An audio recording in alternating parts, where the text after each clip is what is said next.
Start.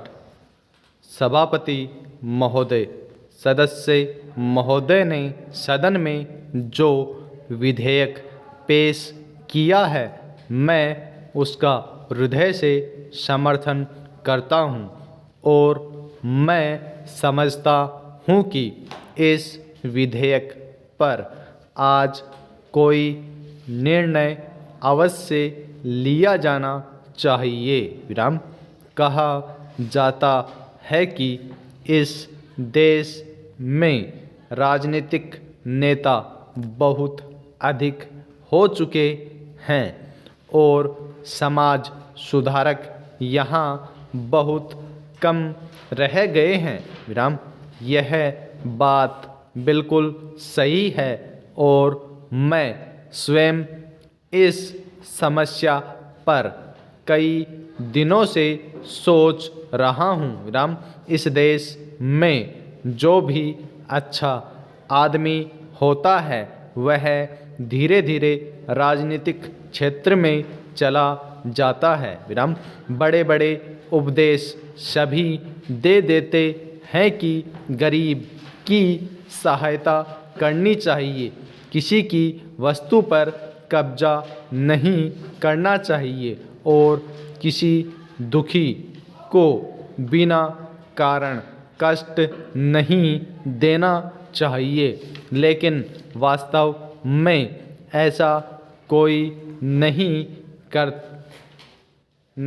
करता है। विराम। बड़े बड़े राजनीतिक नेता इन बुराइयों से अलग नहीं हैं। ऐसी अवस्था में इस देश का किस तरह से विकास हो सकता है। विराम।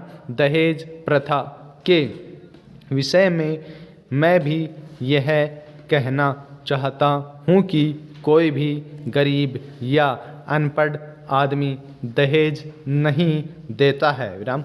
देश के सब बड़े नेता, सब बड़े कार्यकर्ता और सभी बड़े समाज सुधारक दहेज देते हैं। ये बड़े लोग कानून की परवाह भी नहीं करते हैं। विराम। पैराचिन।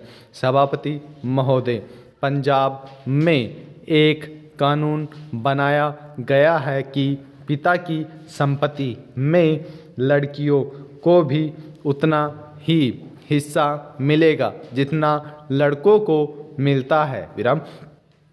परिणाम यह हुआ है कि वहाँ पर न तो दहेज देना पड़ता है और न ही कोई दहेज मांगता है। विराम। मैं समझता हूँ कि इस प्रकार का कानून देश के अन्य राज्यों में भी लागू किया जाए तो दहेज प्रथा को समाप्त किया जा सकता है। विराम।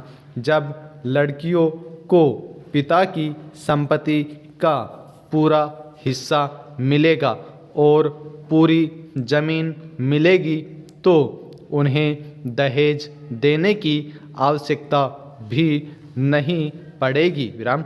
एक बात जो मैंने अभी कही है कि सबसे पहले हमें अपनी आदतों को सुधारना चाहिए, तभी हम देश की गरीब और अनपढ़ जनता से यह आशा कर सकते हैं कि वे भी इस बुराई को दूर करने में अपना सहयोग दें। विराम।